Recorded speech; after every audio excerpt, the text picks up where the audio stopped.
नमस्कार। आकाशवाणी जयपुर अजमेर से प्रस्तुत है प्रादेशिक समाचार।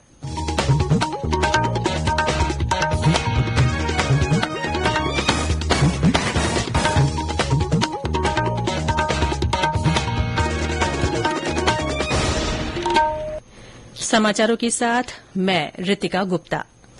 श्रीगंगानगर जिले की करणपुर विधानसभा सीट पर सुबह 11 बजे तक 24% से ज्यादा मतदान हो चुका है। सुबह 7 बजे से शुरू हुई मतदान प्रक्रिया शाम 6 बजे तक चलेगी।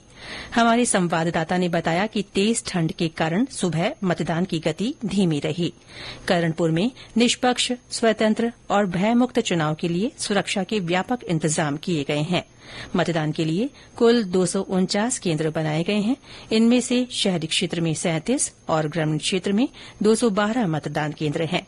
125 केन्द्रों पर वेबकास्टिंग की व्यवस्था की गई है। गौरतलब है कि करणपुर सीट पर कांग्रेस उम्मीदवार गुरमीत सिंह कुन्नर के निधन के बाद गत 25 नवंबर को विधानसभा चुनाव स्थगित कर दिया गया था। अब यहां से कांग्रेस ने श्री कुन्नर के बेटे रूपेन्द्र सिंह कुन्नर को अपना प्रत्याशी बनाया है। यहां उनका मुकाबला भाजपा के सुरेन्द्र पाल सिंह टीटी से है। भाजपा और कांग्रेस के अलावा यहां आम आदमी पार्टी, बहुजन समाज पार्टी और निर्दलीय सहित 10 उम्मीदवार चुनाव मैदान में हैं। पुलिस महानिदेशकों और महानिरीक्षकों का अखिल भारतीय सम्मेलन आज से जयपुर में शुरू होने जा रहा है। राजस्थान इंटरनेशनल सेंटर में आयोजित 3 दिन के इस सम्मेलन में प्रधानमंत्री नरेन्द्र मोदी कल और परसों भाग लेंगे। सम्मेलन के दौरान साइबर अपराध, प्रौद्योगिकी, आतंकवाद विरोधी चुनौतियों, वामपंथी उग्रवाद, जेल सुधार सहित पुलिस व्यवस्था के सभी पहलुओं पर चर्चा होगी। पुलिस और सुरक्षा व्यवस्था में आर्टिफिशियल इंटेलिजेंस और डीप फेक जैसी नई तकनीकों से उत्पन्न चुनौतियों और उनसे निपटने के तरीकों पर भी चर्चा की जाएगी। सम्मेलन में सभी राज्य अपराध नियंत्रण संबंधी प्रयासों पर प्रस्तुतिकरण देंगे। सम्मेलन में केंद्रीय गृहमंत्री अमित शाह, राष्ट्रीय सुरक्षा सलाहकार, गृह राज्य मंत्री और वरिष्ठ अधिकारी भाग लेंगे। प्रधानमंत्री के आज जयपुर पहुंचने का कार्यक्रम है। वे शाम को भाजपा प्रदेश कार्यालय में विधायकों और पदाधिकारियों की बैठक भी लेंगे। प्रदेश में कड़ाके की ठंड और घने कोहरे से जनजीवन अस्त व्यस्त है। पिछले 24 घंटों में कुछ भागों में मध्यम से घना कोहरा छाया रहा। कुछ स्थानों पर शीत से अति शीत दिन रिकॉर्ड किया गया, जबकि सीकर और बीकानेर में शीतलहर दर्ज की गई। माउंट आबू में आज इस सीजन का सबसे कम तापमान रहा।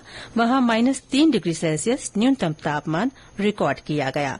मौसम विभाग के अनुसार बीकानेर में 2.8, सीकर में 3.5, सीकर के फतेहपुर में 3.7, अजमेर में 4.8, चूरू में 5.4, हनुमानगढ़ के संगरिया में 5.6, फलौदी में 6, जालौर में 6.4 और राजधानी जयपुर में 7.4 डिग्री सेल्सियस न्यूनतम तापमान रहा। विभाग के अनुसार प्रदेश के कुछ हिस्सों में अगले 2 दिनों तक कड़ाके की ठंड और कोहरे की स्थिति बनी रहेगी। प्रदेश में केंद्र सरकार की जन कल्याणकारी योजनाओं का लाभ पात्र लोगों तक पहुंचाने और वंचितों को इन योजनाओं से जोड़ने के लिए विकसित भारत संकल्प यात्रा के तहत शिविर जारी हैं। इसी कड़ी में आज बीकानेर के कालासर, जामसर, धोपालिया, मुकाम, चक विजय सिंहपुरा और सियाणा सहित कई स्थानों पर लगाए गए शिविरों में बड़ी संख्या में लोग पहुंच रहे हैं। केंद्रीय संचार ब्यूरो जयपुर की ओर से गंगापुर सिटी में आयोजित की जा रही विकसित भारत संकल्पित भारत प्रदर्शनी आज संपन्न हुई। 3 दिवसीय प्रदर्शनी का बड़ी संख्या में शहरी और ग्रामीण नागरिकों ने अवलोकन किया। प्रदर्शनी कार्यक्रम में भारतीय डाक विभाग, नगर परिषद, महिला और बाल विकास विभाग, ग्रामीण विकास और पंचायती राज विभाग, कृषि विभाग, स्वास्थ्य विभाग और राजस्व विभाग की ओर से स्टॉल्स लगाई गई, जिनके माध्यम से लोगों को विभिन्न योजनाओं की जानकारी दी गई। इसके साथ ही प्रादेशिक समाचार बुलेटिन समाप्त हुआ। नमस्कार।